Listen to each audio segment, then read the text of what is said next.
spring 2023 na kung saan sa ngayon po ay may dalawang sirkulasyon na ang ating binabantayan. Una na dyan, ang dati nating binabantayan na nag-stationary na nga po dyan sa silangan ng Caraga, pero posibleng kakawit yan sa shear line at pawala na rin between 24 to 48 hours. At ang nandito naman sa may Sulusi ay posibleng lalakas bilang bagyo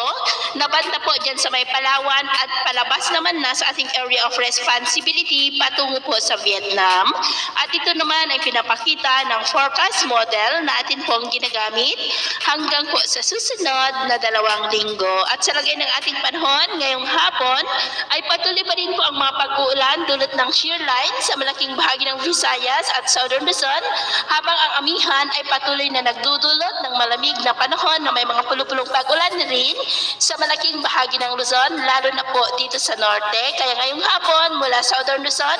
Visayas at Mindanao maging dito sa Northern Luzon ay maulap ang kalangitan na may mga pulupulong pag-ulan at posible po ang malalakas na ulan na posibleng magtuloy-tuloy hanggang mamayang gabi. Kaya mag-ingat po tayo sa mga banta pa rin ng mga pagbaha at pagguho ng lupa.